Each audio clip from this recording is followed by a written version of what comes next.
Hey, what's going on, YouTube family, ladies and gentlemen? It's your boy Neg96 bringing you a fresh new banger. In this video I have for you folks here today, I'm actually going to be covering some of my most recent takes playing as a low-level mastermind in Resident Evil Resistance. That's right, folks, I said it, low level. So you do not need to be a high level to do well in this game. You just need to know what to do. Folks, if you love watching me, watching Neg96 commentaries, go ahead and hit that red subscribe button and stay tuned for my upcoming videos that I'm going to be showcasing in the future. But for now, let's go ahead and tap into this video here today because I have a lot of material to break down for you folks here today. So if you notice, I am starting off my first match here as Annette, playing in the amusement park. That's the map I have here for this run, and I'm actually going to be going against a full team of survivors, and as you'll see momentarily, they're quite a well-balanced team, and they are going to be experienced as well. If you notice here, I am playing Annette that has the bioweapon G-Birkin, and I have a pretty decent deck loadout, not the best deck loadout, but not the worst. I have a damage increase, EIS cooldown ability, and I also have thicker skin. I believe it's thicker skin 1 or 2, which decreases damage output done against zombies. So if you notice here, you know, this is a pretty good team. We have a Tyrant, we have a Jill, Becca, Valerie. We have two supporters, Tyrant and Valerie. Valerie, which is the healer, Tyrant, which is the attack, defense, and strength buffer. And we also have our attack lineup, which is Jill and Becca, both the firearms expert that deal major damage outputs, provided they have the right support system helping them throughout. And if you notice, I am only a level 5 Annette, so there you have it, folks. I'm a really low level mastermind. Starting off in this round here, locking the first door I see. If you notice, I started off with a heavy armored zombie in that room. He's going to be pivotal for our strategy here. And we have a regular infectious zombie over there too, so we could provide some disease for our survivors. Gonna apply some pressure here by putting down a crawler and a regular zombie behind that first door here.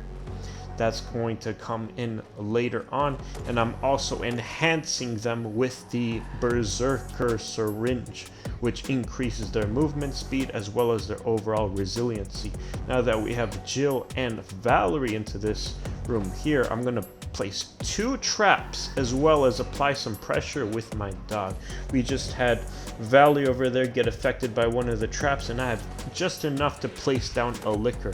I am running a liquor, folks. I know some mastermind specialists on YouTube advise against a liquor just because he tends to be slower, but I like putting him in this small room here because there's a lot he can do.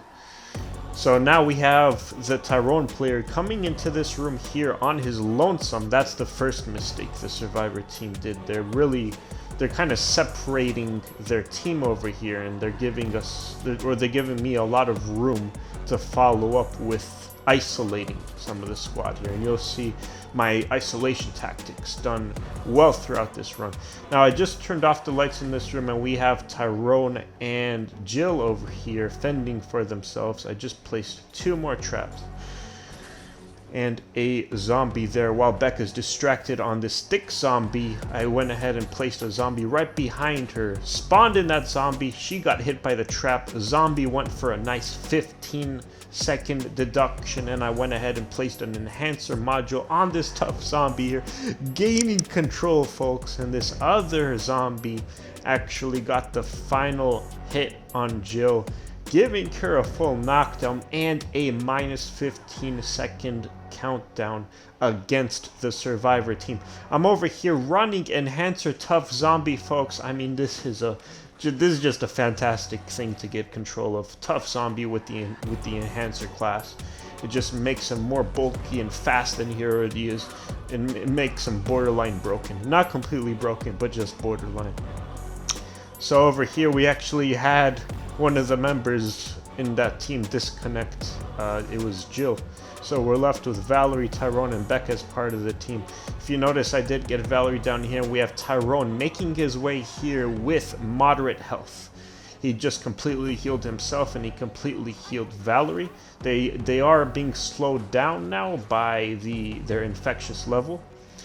And if you notice, right when Valerie got the revive, I didn't give Valerie the proper spacing and the proper line of sight to be able to follow up with a clean hit and connect on my enhanced tough zombie. So I went in for some more hits and some more time deduction as a result. And if you notice here, the survivor team was able to save their time, but not for long. I had the grenade launcher in handy and completely destroyed all of them, adding -5 seconds to the clock for each hit. That was a total of -15 seconds. And then I completely swarmed the room with a liquor alongside with other traps, completely trapping the survivor team in that little contained room as a result, and just, you know, making it really bad for them. So folks, I was able to get that round 1 flush with Annette because I was able to combine a variety of things to lead up to a maximized time decrease. That includes getting KOs early on, going for hits with my controlled zombie, and even going for those grabs for the nice -15 second losses. Now over here on our second showcase, folks, I am going for another Annette playthrough. And I am running the same deck as before, same loadouts, same zombies, same everything. This time I'm doing a triple dog on level 2 instead of a tough zombie in level 2. So that's the only difference here.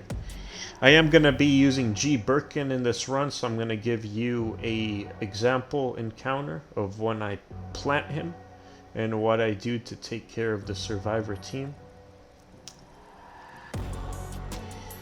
And if you notice, in this run, I'm actually a level 2 on that, so even lower than I showcased in my previous run.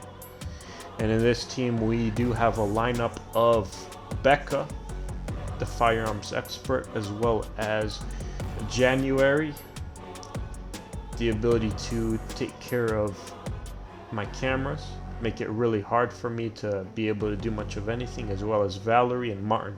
Martin, they have a canceller, and Valerie, they have the support class healer. So this is a pretty solid team. A lot of the specialists here cover their own weaknesses with one another.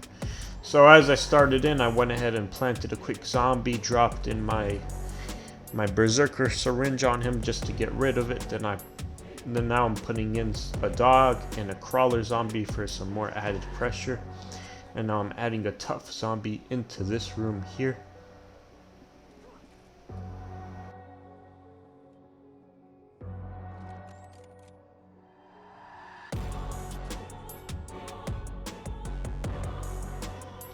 Alright, just placed a tracker mine there in that room with the isolated zombie.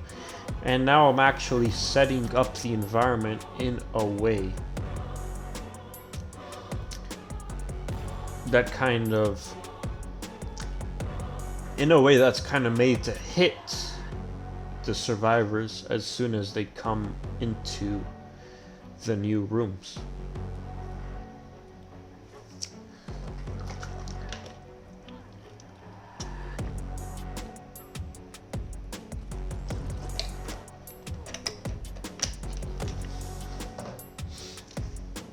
Over here I dropped a regular zombie and applied an enhancer mod on it. While we have January here out in the open, I'm going ahead and placing a few more mines and a crawler zombie as well with a zombie dog for some added pressure.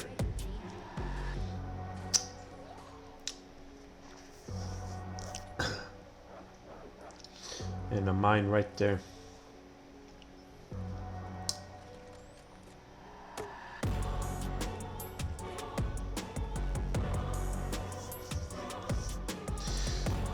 Here we have Becca. I went ahead and ran the rifle real quick Kind of tough aiming this thing. Landed some shots on Becca. She's still at green health, but I was able to deduct a little bit of time off of those connects.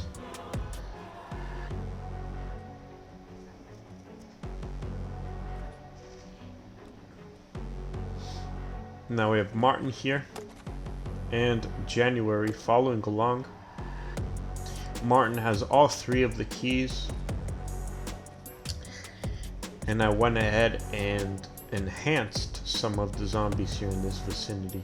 If you notice, we have a plethora of zombies. We have a crawler, a dog, and a supply zombie all trying to get some blood.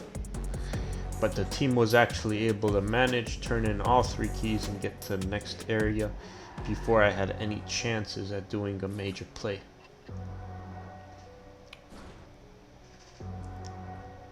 So that brings us into the next area, folks. This is where things get real interesting and exciting. Now that we're in area 2, I did unlock my triple dog ability, so I can plant 3 dogs at the same time. There they are. Boom, that's 3 dogs right there. Dogs, they aren't the tankiest of creatures, but they are really fast. I see dogs as a good way to stall out the survivor team while they're out and about running and doing their own thing. You know, the survivors are going to have to do their best to aim at them and spend time if they really want to take them out. Went ahead and added some more zombies there for pressure.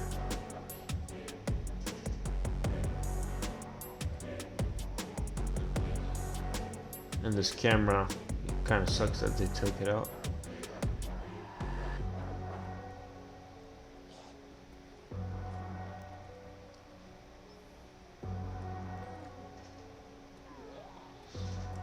We have a nice -15. Second reduction done from one of the zombies, and we have Martin over here being isolated. Planted a mine there and a triple zombie dog. Martin is at moderate health right now, so the 3 dogs went ahead and did minimal damage output, and folks, that was actually enough to make Martin go down. If you notice, he was at yellow health, and now he went down just from a couple hits done by the dogs. So there you have it. You know, even if the dogs aren't the strongest of enemy types, they could still do a lot of added up damage if they're in a pack. There you have it. A dog was able to get a grab animation on Becca, stalling some more time for that team. And now I controlled the security zombie and came in from the back and got a nice -15-second grab on Becca, completely unaware of the 6 o'clock flank. And now I'm using these 2 zombies in front of me to shield me from opposing fire. And now we have Becca at moderate health and January right there on the right at full health. I was able to take advantage of the reload animation on Becca's end and go in for some more hits. With Becca being down, that leaves January completely vulnerable. January at red health, not giving her a clean line of sight to land a nice clean hit on me, but she eventually landed a hit on me. And that gave them a plus 65-second increase. Now that they're all holed up in this one small room here, I went ahead and dropped the G-Birkin. This is where the next part of my strategy comes into play. With 2 of the team members being in red state, I'm able to finish them off as I get near. So that swing there made January go at red health. And boom, that swing there finished her off. And now we have Martin and Becca left to take care of.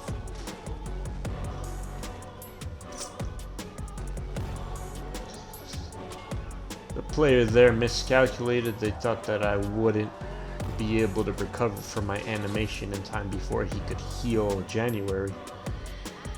So I recovered, went for an extra swing to cancel his healing animation on January, which pretty much worked against him, while Becca was the only one single-handedly trying to take me down. Because they were caught up in those variables, that costed them the game. That's another great way to win a match.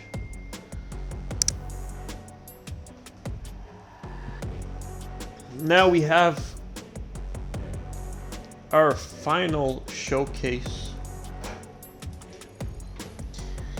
where I play as Danial. Just as the other segments, folks, I'm not using an advanced deck loadout on my Danial Mastermind here.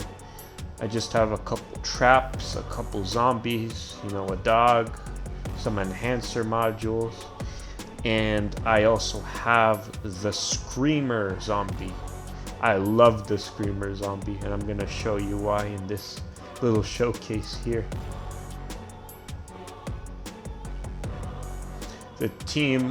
The Survivor team also has some really good balance here too. We see Jill, January, Valerie, and Martin. They all complement each other quite nicely.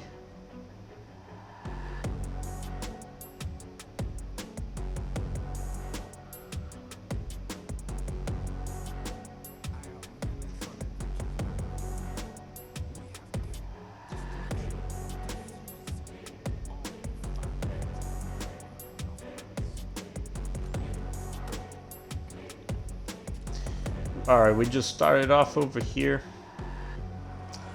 Dropped this infectious zombie with the enhancer module.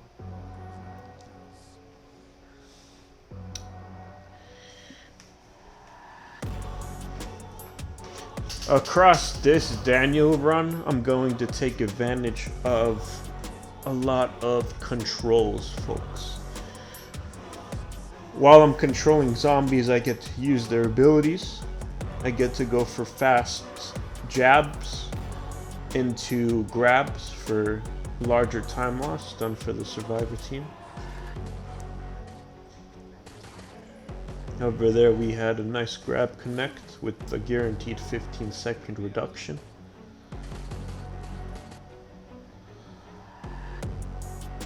And now dropping a tough zombie, followed by the enhancer regen, followed by a jester right in the back. While Martin's distracted taking care of that zombie, I went ahead and did the Screamer's ability, which is the Scream.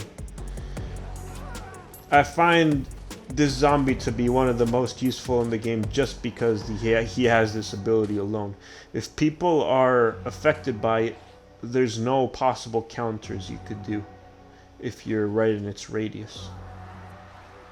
So everybody affected in its radius is going to be stunned for about, I believe, 2 to 3 seconds.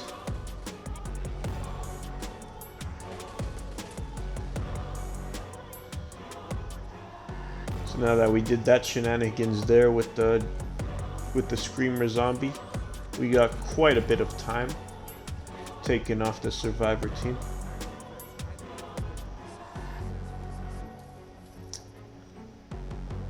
Now that they finished off round 1, they're left with 5 minutes 30 seconds left on the clock, coming into area 2.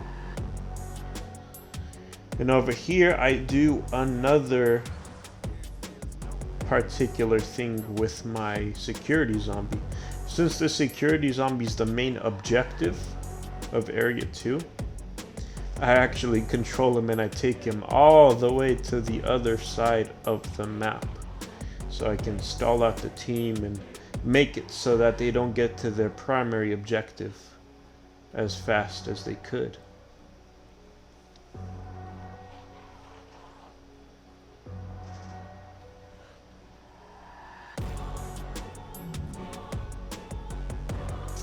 Closing the doors behind me as I keep moving forward and hiding behind these zombies here.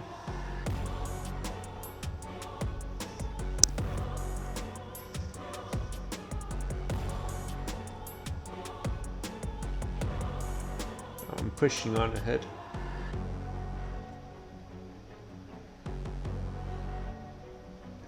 If you notice, the Valerie member in the Survivor team, you know, she that player knows what I'm doing. You know, they're wasting no time. Look at that, Valerie's already on my security zombie. Now that I can't talk. Now that I stalled them for a bit, I'm gonna go ahead and try to isolate some of the Survivor members here to take them out. Over here I did plant a couple zombies. Planted a regen mod.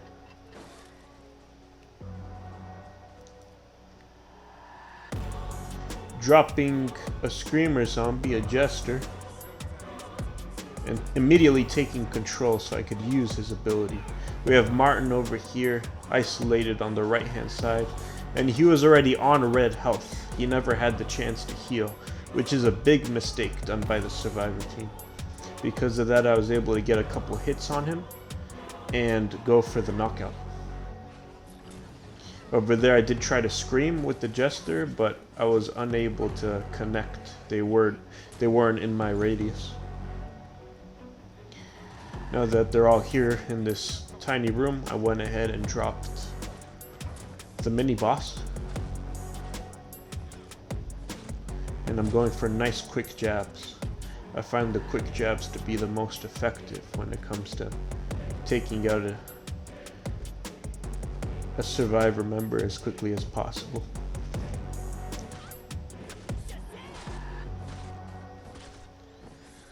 Martin was able to get the cancel on me,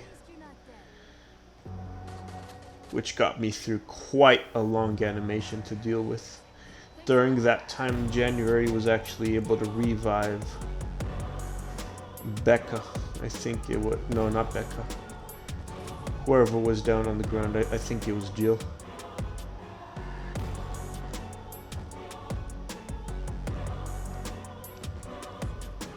Yeah, so that situation there could have been a whole lot better for me.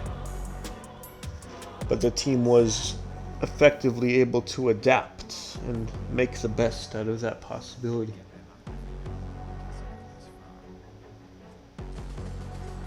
I went ahead and dropped a teleportation trap over there, but I was unsuccessful. Martin went ahead and disarmed it.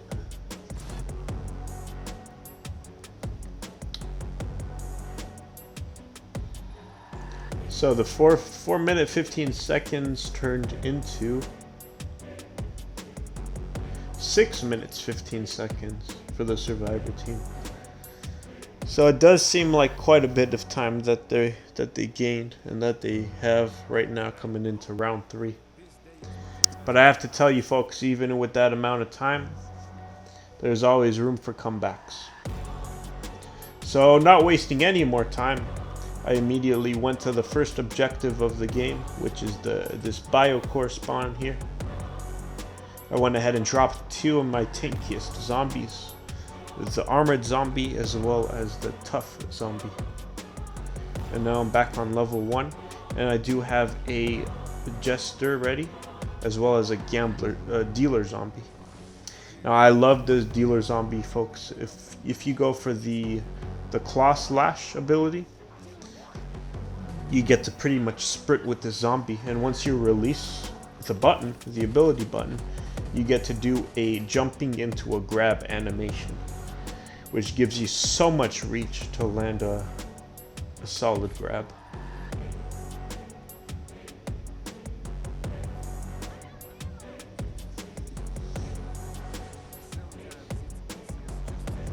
Now that the Survivor team got held up for a bit, I went ahead and quickly dropped a armored zombie.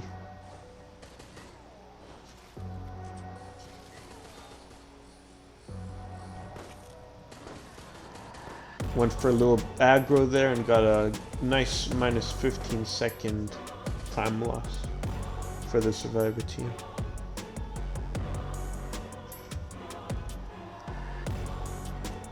Now we're back up at the first objective. The team should already be here by now. See, yeah, and they are. they're dealing with the zombies I had planted before. And now that my bioweapon's ready, I went ahead and dropped them, which completely messes up the team now.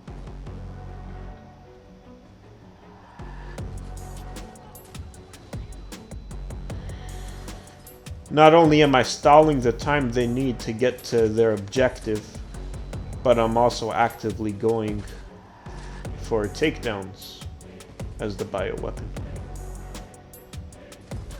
So it's a time loss for them on both ends of the spectrum.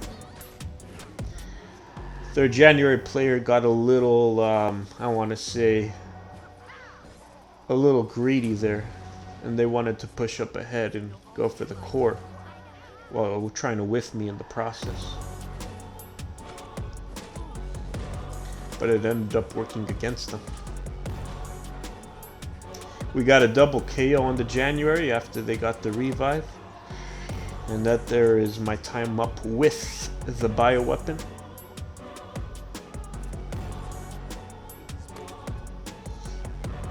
Now we have Martin over here healing the January team member while they're waiting for the elevator to come up on their position.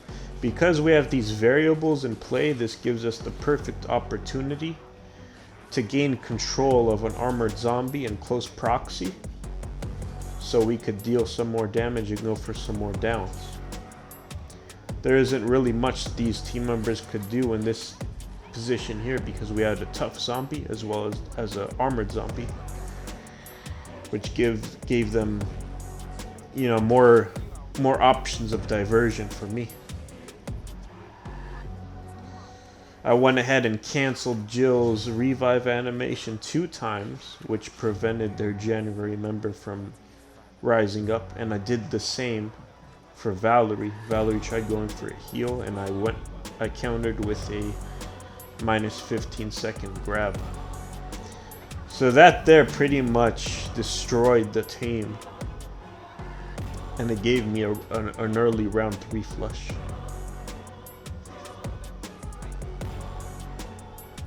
There you have it, folks.